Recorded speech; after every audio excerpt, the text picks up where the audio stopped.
What is going on, everybody? Welcome back to Hot Take. Today, we're in a 2018 Volkswagen Golf GTI. This is a Mark 7 non-performance pack, different from the performance pack one we did a year or two ago. This is the owner, Sachid. What's good, we have with us today. Sachid, give us a brief rundown of this car. Yeah, this is actually my first manual transmission car that I've ever driven, and I had to learn on this. I bought this last year. It was really hard to kind of figure out what I wanted because there were so many options, and I had a budget, obviously. And you wanted to learn manual. I wanted to learn manual, and I wanted something that was also like daily friendly too, especially in Michigan where we get brutal winters. Car right here, which like it was perfect. 6-speed manual. It was in good condition. There were no like mechanical issues. Clean title. Yeah, I've had it for like almost a year now, so it's crazy to think that I went from not knowing how to drive this thing to like I'm banging through gears. Like, you're pretty good at it, yeah. It's fun, man. It's a great car. But with all that said, let's go ahead and hop on the road and see how 2018 Mark 7 GTI reps.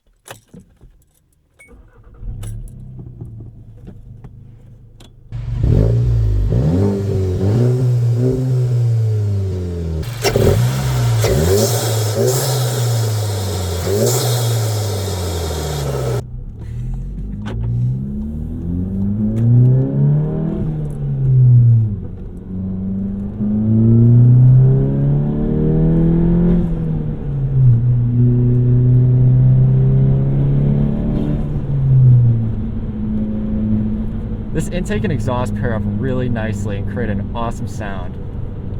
So one thing I forgot about the Golfs is the throttle pedal is a little loose. It almost like the car has a tiny bit of boost lag, but it's almost like the throttle pedal has its own boost lag.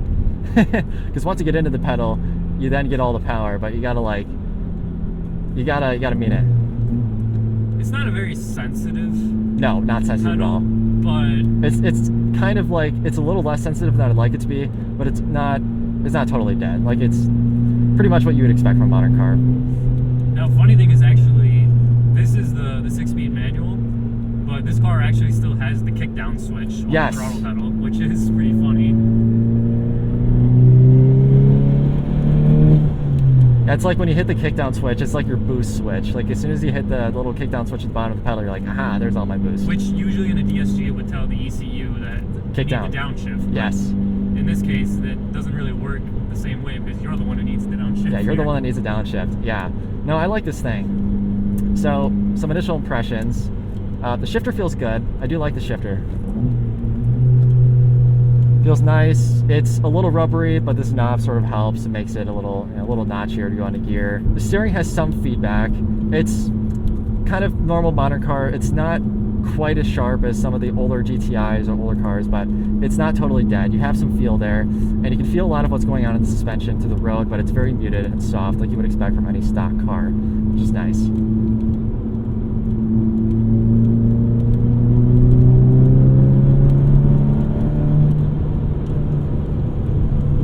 I like that exhaust a lot. The intake helps you hear the turbo a bit more, and the exhaust sort of helps you hear the engine a bit more. It's got a nice deep, like, grumbly sound to it now. Yeah, it sounds very European. And of course, we're going to get blocked by the truck, but that's okay. Yeah, so I'm liking this thing a lot, and it's very similar to the other Mark 7 that we drove. I mean, obviously, it's the same car. The one big difference, a lot of people seem to talk about a lot, between the performance pack and the non, is this doesn't have the ELSD. And right off the rip, from driving it, there's zero difference at all. Now, on track or in a different performance setting, you might notice the difference. When we floor it later, we'll see how the torque steer is in comparison. All right, we're gonna go for a second.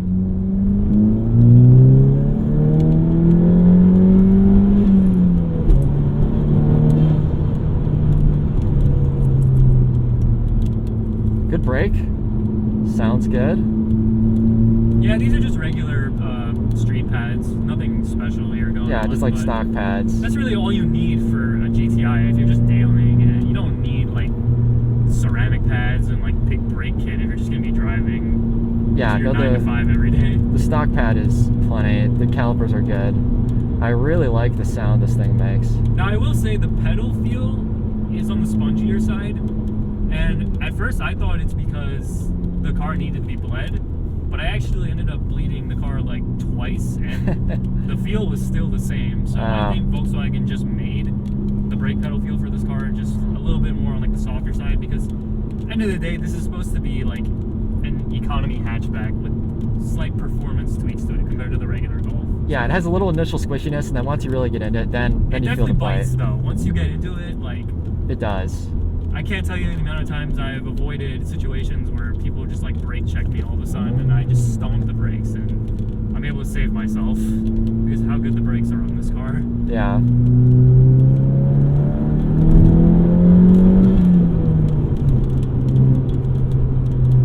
So comparing this to the later one, the other one, which I think was a 20 or 21, I always forget. It was a 20. 20? Yeah. That's funny, you know it. This has a little less rev hang than that car does already. So I don't know if maybe between model years, as they got into the later ones, they gave it more rev hang. I'm not entirely sure. This does feel less rev hangy though, and in a good way. I like this a little more. It could also possibly be from an LBD11 modification from the previous owner for this car, but I'm not entirely sure. I haven't dynoed this thing. I'm probably not going to because there's no reason to, but...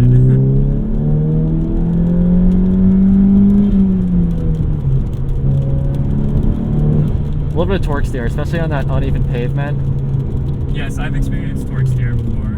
I think the LSD from the performance pack does help with that a noticeable amount. Yeah, it definitely fixes that issue. So that's the most practical application for the performance pack, ELSD. We'll see when we do first gear, but some front wheel drive cars without LSDs tend to light up the tires, and it's really fun. Yeah, Mazda Speed 3, torque steer. That brake is so good. So the performance pack brakes I always thought were too finicky, but these are perfect. I like these. The performance pack brakes, as soon as you tap the brake pedal, it's like, ooh, it lunges you forward. But it's probably because you have like a lot more brake. It's a lot of brake for a daily street car. Yeah, and the tuning, yeah, it's a Golf R brakes on a GTI. Exactly. And the tuning for a street car, it's too aggressive. This is like perfect. It's aggressive, it gives you the bite you want, but it's not instant and in your face.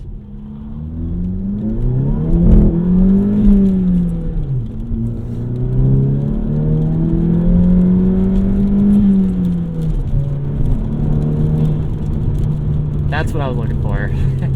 I knew it was going to do that. Okay. Yeah, so the ELSD does help with some of that, especially now it's a little bit damp outside. Some of that, like... And chirpy, so... Yeah, exactly. Some of that initial, like, chirpiness at first, especially when it's a little bit wet outside, uneven pavement. Yeah, it makes it a lot better. I'm digging this thing. This thing's fun. Thanks, man. Appreciate it. Yeah, the intake, the exhaust, the way it's paired together. Clutch delay valve delay is also nice. It makes the pedal just a little more linear. The delay valve was probably like one of the best things you can do for the manual on this car. And you delayed the helper spring as well, correct?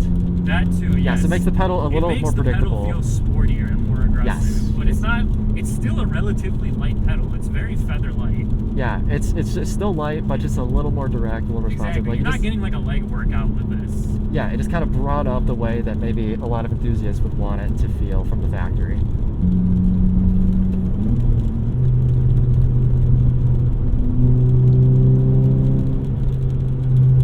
Man, that sound is just so awesome.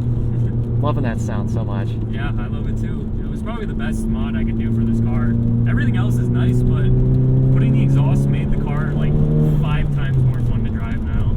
It just gives the car so much more character. And it's, remember, we're not talking about like a V8 muscle car or like some kind of like turbo 600. This is just a little turbo 4-banger, and it produces this much miles per gallon.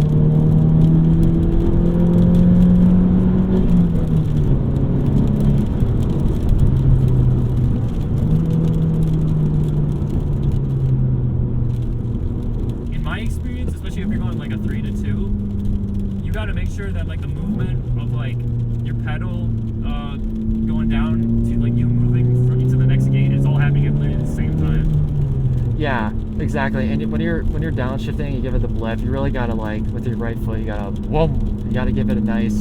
If you tap it, it's not gonna. Exactly. It's not gonna give it what you want. Yeah, you gotta give this pedal there a good stomp, especially if you're like in the lower ratios. Yeah, and you need that. Like, I got 3-2. You really gotta do it. I'm also noticing that when you are on the power and you upshift, there's a noticeable pause between when you get back on the power and when it... Yeah. When you get back on the gas, when you get power. Now I'm guessing it's because I'm being nice to the car, I'm not slam shifting it. That's the thing. This is not a car you slam the gears in. You still have to be gentle and delicate with it. Especially because of the engine mount issue. It does not like to be abused and like driven like you stole it. Yeah, you can drive it hard, you can have fun with it, but you can't abuse it. You have to be nice to it. You know, the engine mounts are a big issue on these cars, and while there are fixes for it, this one doesn't have it. And to be honest, for a daily like what we're doing right now, there's no need for it. If you're smooth with your inputs, you're never going to have an issue with the engine mounts rocking back and forth. There's only been one shift this entire drive where I thought, oh, maybe I should run a little slower. And that was right at the start. Yeah, the first to second shift in this car is very finicky. I've noticed that 3,000 RPM is the sweet spot where you can kind of just shift it as quickly as you want and then just let the clutch out. But any lower or any higher, you kind of have to be a bit more precise with it. You got to kind of hold it at light while also slowly getting back on the throttle. Yeah, you got to give it a minute for the revs to drop. Exactly. Yeah, the car has a pace at which it likes to be driven at, and if you drive it at that pace, that's totally fine. But if you don't, then well, that's your problem. That also brings me into, I guess, another point with the manual for this car. As fun as it is to drive, I will admit it is very temperamental. There are some days that this car behaves perfectly fine and it lets you drive it however you want. And then there are other days where it just doesn't want to go into gear. It's very crunchy feeling. The upshifts feel very like jerky. I've heard that from a lot of GTI owners. Yeah, so that must be a real thing because they all say that.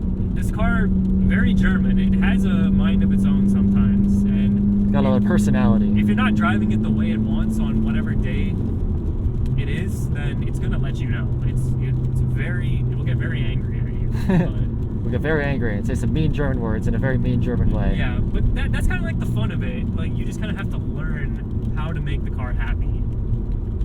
Yeah, it drives you. You don't drive it. Yeah. Yeah, you're just the operator doing its bidding, not the other way around. Yeah. That's German cars. You have to do everything by the book. Yeah, do it by the book. It tells you how to drive it. Like, you do it, you stay within these parameters, you keep it within these parameters. It's very austere, good. and it sticks to a lot of rules. Yes, austere rules.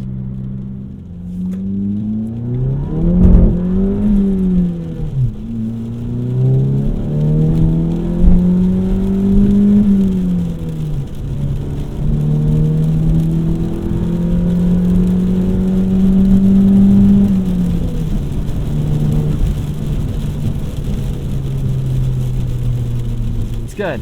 It's quick, it's comfortable, it's just generally nice. Refined enough, but not too refined. It still has some like back road, like go-karty feel and character to it. We finished our test drive of the Mark 7.5. We got the half this time. Correct. Volkswagen Golf GTI, and it was fun. I liked it. It's very similar to the other one we drove, but the small mods kind of around the car I think really helped bring it out. And honestly, I recommend every GTI owner get an APR intake, get a nice exhaust, pair them together. It sounds nice. Clutch, delay valve, delete. Get a shift knob. You'd be surprised at how much of a difference just a shift knob makes on a shifter. It feels great, and overall, these are becoming a great bargain. The dollar to car here is really good. If you're ready to get your hands dirty, do a little wrenching, these are a little higher maintenance than like a Focus ST or a Civic Si, but they're pretty easy to work on, and it's a nice introduction to the German and Euro car world.